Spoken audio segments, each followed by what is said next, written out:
Hello once again. Thanks for tuning in. I was asked today to do a little talk on Christmas before we get there, on some of the traditions and history that we take for granted. Well, the merchandised thing that we know of Christmas and Santa Claus and all that, that's got its origins in pagan mythology, as do so many of the traditions in our society, even the days of the week, the months of the year. Early on, I tried to divorce myself from all of these things and not celebrate them, not do them. But as we get into a deeper study of everything, there's always another side to the story. Here are some origins of some of our Christmas traditions that aren't pagan necessarily. And you got to wonder if the powers that be are trying to erase our traditions from our society, so it is no longer our society, because it is so offensive to them. We must have been doing something good. So someone forwarded me some information. I'd like to relate that to you.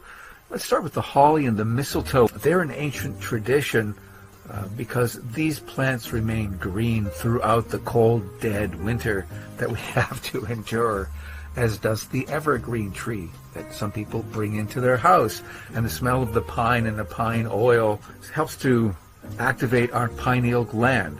It's healthful to us to be around pine trees and pine oil. And the holly and mistletoe are powerful enough to even fruit in the bleak and barren season of winter.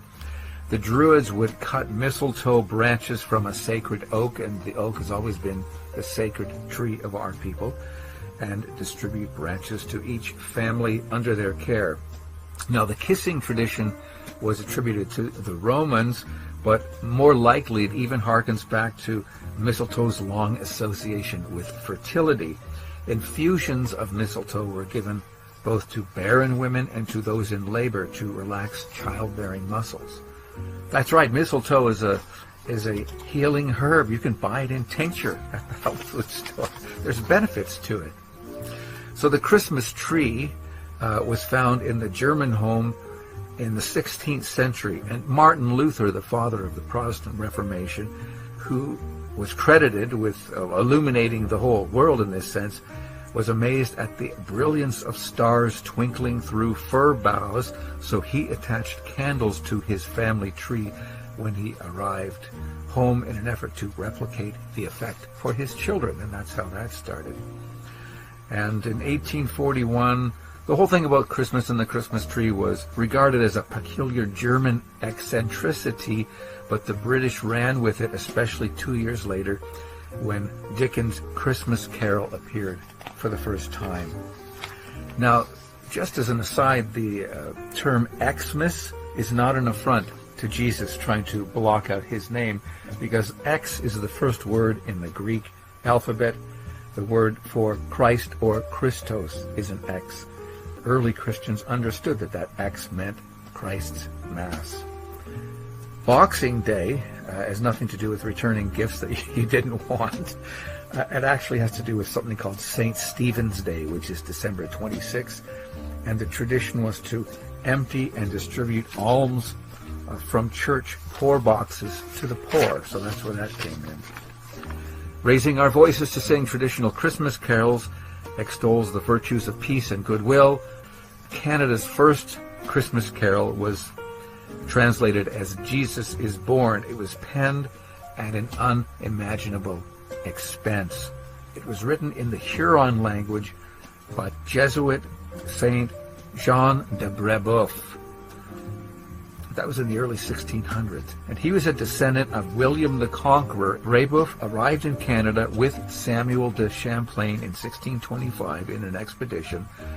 Far from the typecast missionary bully, Brebeuf appears to have been a thoughtful and intelligent man.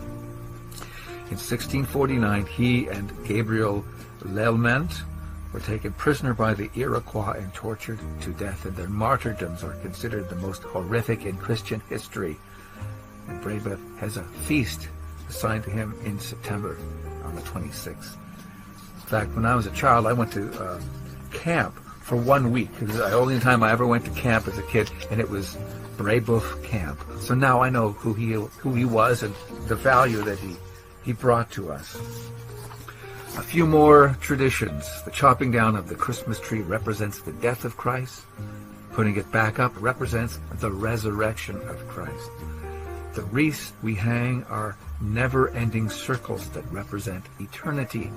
And candy canes were made to look like shepherd hooks.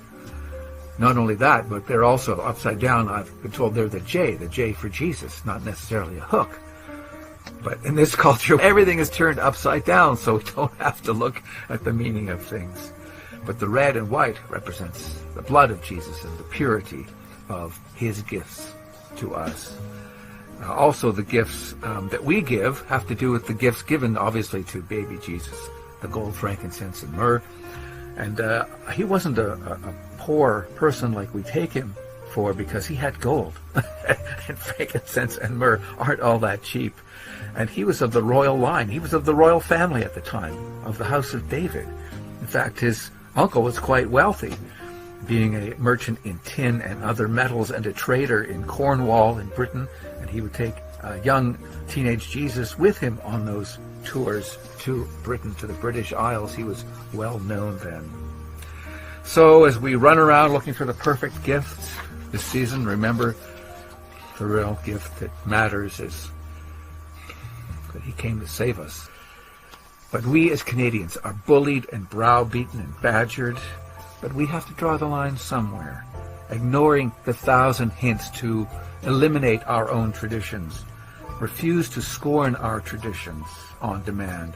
Our various holidays are not disappearing, but on the contrary, they are being quietly expanded and extended. And so, Merry Christmas, Happy New Year, and peace on earth with the soon coming King to save us all. Until our next talk.